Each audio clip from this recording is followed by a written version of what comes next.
Hey everybody, I hope you're doing well. This is Mr. Griffin from Potomac Valley Audubon Society, and for this Nature Now, we are going to do something called Meet a Tree.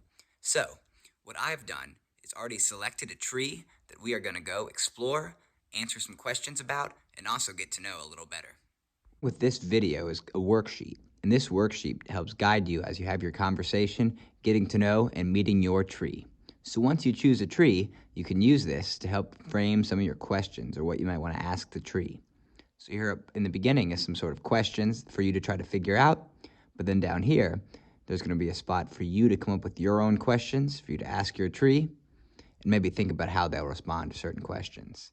And then at the very bottom, you'll see here there's a link to certain resources that can help you identify your tree, as well as tell you more about our trees in West Virginia.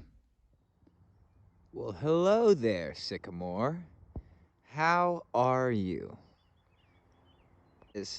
I was walking by on this gloomy day and, well, I thought your bark had a cool pattern.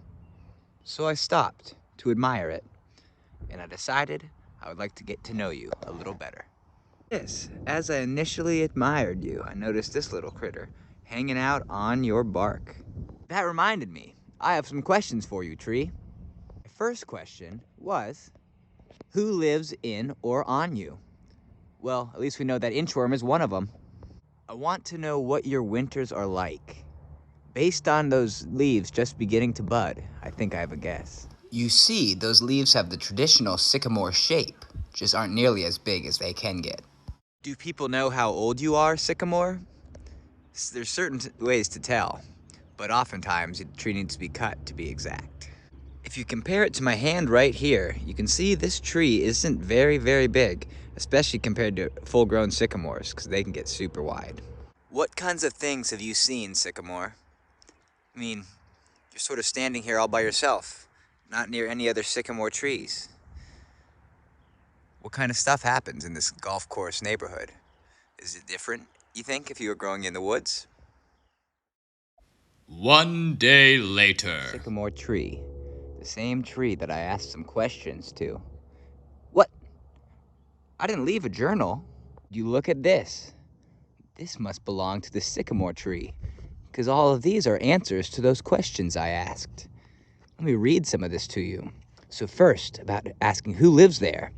Squirrels are pesky, so I've lucked out. Only visitors, but no permanent residents. We see there's no squirrel holes or nests up in the branches.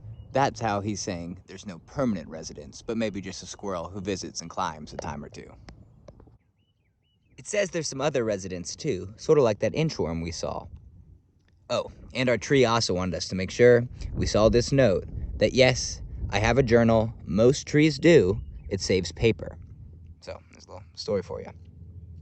So this next question, I asked, what kind of things have you seen? And this is going to be an interesting one because, like I said, this tree isn't around many other trees.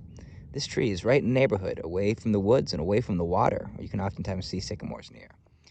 Oh, I've seen things, not always what I'd expect. Living distance from other trees and surrounded by houses. He's been looked at by developers, but luckily spared because he was deemed out of the way of any construction projects. When asked about winter, the tree responded with the answer that, as you can see, my leaves are just beginning to bud. So that means I lost them this last winter, and that happens every year, and then they regrow in the springtime. So it's sort of like I take a long nap during the wintertime. That's what the tree told me.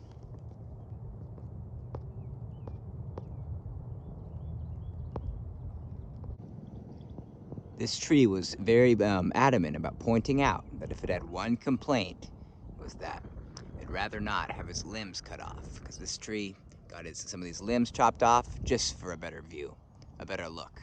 And that's something that wouldn't have happened if this tree was outside of the neighborhood. As for age, the tree said it wasn't very sure, because it sort of stops every winter and loses track. But he says it's over 10 years old. I'll tell you that much, but there's definitely room to grow. So let's take one more look at this tree.